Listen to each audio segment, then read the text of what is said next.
switch it up. I'm about to add something too. The question is, how important is sex to you in a relationship? A lot. Ooh. Oh my God. No. I'm telling you right now, it's important. Don't say it's not. Okay, and to add on to that. Go ahead, Queen. Sex before marriage. Oh, yeah, I was about to ask what that. is going on before you get married? I'm going to say that is my preference because... You said is your preference? It is my preference. I'm going to take it a step further. If the sex isn't good, no.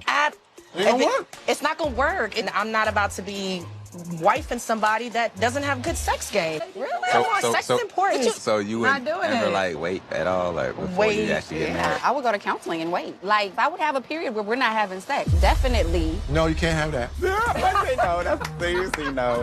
No, can't stop. If I want it, I need to have it. Oh my gosh. Yeah, so I said I wanted to come back and kind of touch on the interviews. And, you know, the week has already kind of gone by, and Courtney was eliminated on Friday. So I'll try to just kind of briefly just say what I took from each person that I can remember the interviews that I was watching. And I'm talking about the interviews with Crystal Jordan over at Crystal XO. She will normally interview everyone after they are eliminated off of the cast. So you can catch those interviews on Monday night over on her YouTube channel. And like I said, it's Crystal XO. I'll put it in the description anyway, in case you're not familiar with her. And if you are watching this show. So Carrie was the first person that was kind of eliminated that I can recall, you know, going back on. I know there's probably some people that were, I didn't watch those interviews, however, so I'm just going to start with Carrie. I think the only thing I really took from her that I wanted to say is that she seemed genuinely not interested in any of these guys like that. I think that maybe that's something that they did pick up on, that it wasn't like a romantic connection with any of these people. But I think that she was one of the people who were saying that she knew some of the people outside of the show, which is, I guess every season we're going to have that same old. So then, who was next? Then it was Tyrone and Corey. And Tyrone kind of, once again, said that he dated, you know, knew somebody outside the show. He knew Courtney. And I think they did say that they knew each other while they were on the show, you know, while the cameras were rolling. He said that he actually dated her sister, and so she was not an option for him. And so he tried to kind of like, I guess, he wanted to pick Shiloh and kind of go to the end of the show with Shiloh, right? But, you know, like I said in the last video, you have to pick somebody who's willing to do all that with you. You know, it's a great idea, right? If you can find somebody to kind of do that with you. And I don't think she was really wanting to do that. Maybe she has, you know, interest in somebody else. And let me say this, you know, about all of this, I still can't tell who is doing, who is with who outside of Camille and Cornelius, but it seems as if Cornelius is kind of weighing his options, regardless if she's not doing that or not. You know, so I don't really know if he has her in a number one spot. I think he's honestly going to take advantage of the fact that she's willing to put him there, but I don't know that he necessarily feels that way about her. And then Corey, his interview, he kind of was all over the place. You know, his personality was the same during his interview as it was on the show. So even though he was saying certain things we didn't really see play out, and I get that, and I think that we all know that by now after watching seasons of this show, different seasons of the show. However, I think that when Tyrone said you had to get to some point where you pick someone at that number one spot, that was the point. And I think even for the ladies, it's not about you liking more than one person, but you need to at least not tell people the same stuff, right? Right? You shouldn't be feel like you're going to introduce everyone to your mother and father. And I think that kind of was it for Courtney, and she of course expressed that when she was in the meeting, and then when I think she was the one who eliminated him, right? And he did the whole thing about he thought she was gonna stand up for him, and it kind of made sense when he said that she was the number one pick. I guess he didn't want to tell the other ladies that, and I don't know.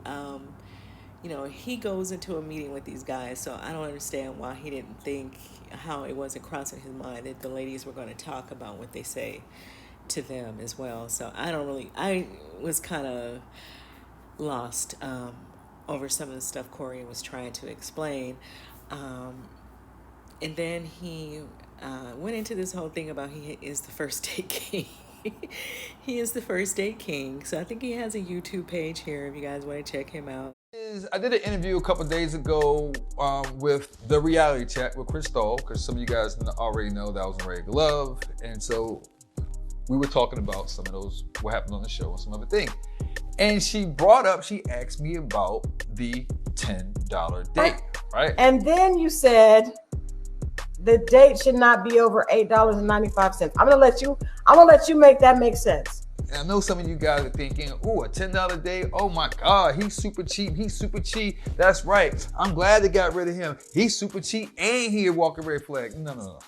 The reason why I do the $10 date, it's not to be cheap. The whole purpose of a $10 first date is it makes the guy or the inviter to actually be purposeful and meaningful when planning out the first date, because you only have $10 to actually spend.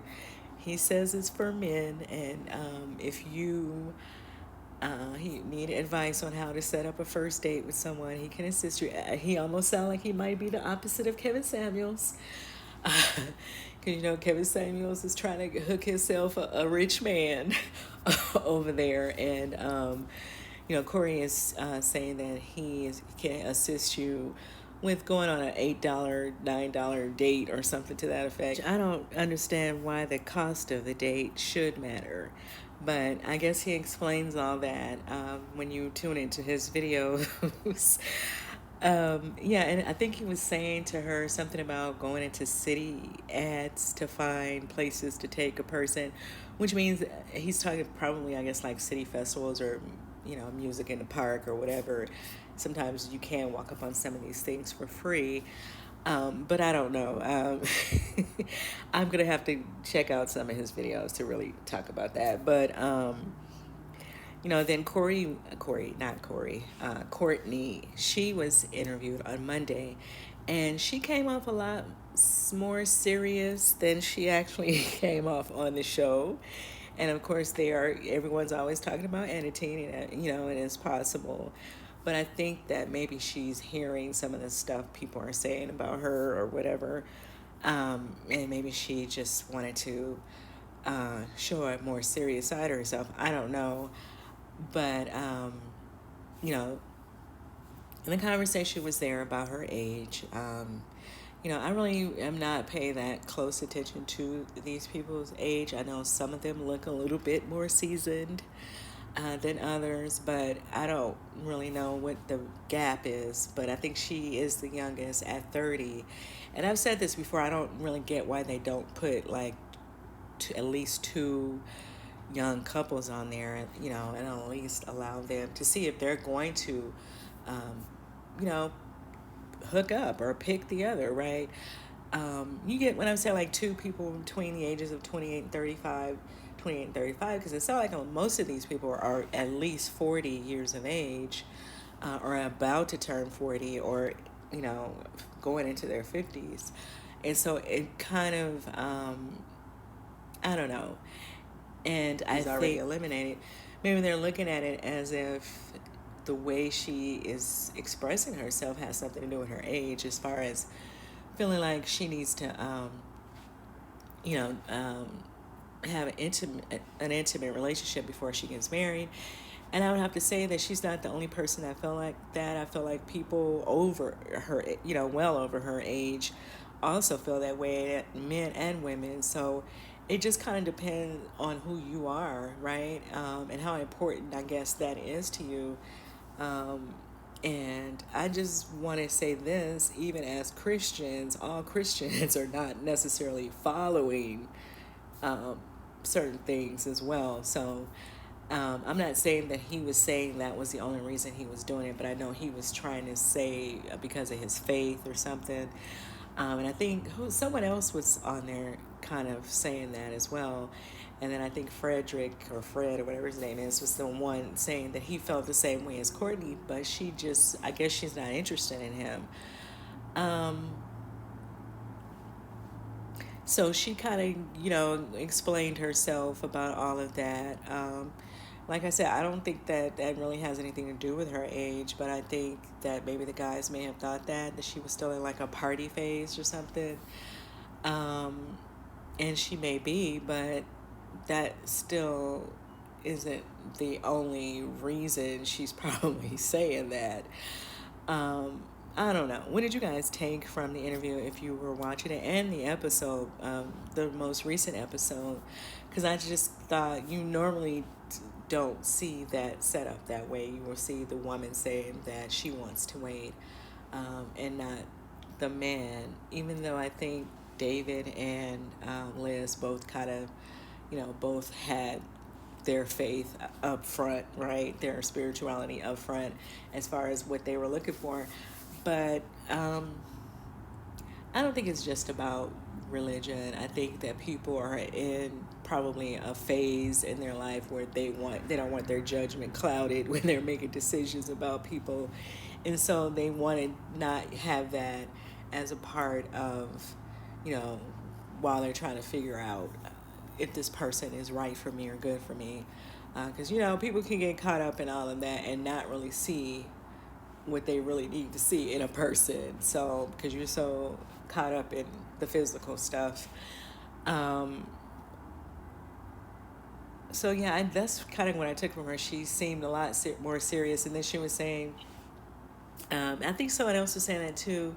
They were giving them careers that were not real or something to that effect. So that's what I'm saying. They couldn't be flying these people in, for all we know, to do this show from wherever. Because Crystal also brought up the fact that people were looking to see D.C. represented. And here's my reason why people wanted to see D.C. represented, because they said, we're going over to Chocolate City. And Chocolate City, that phrase did not just fall out the sky.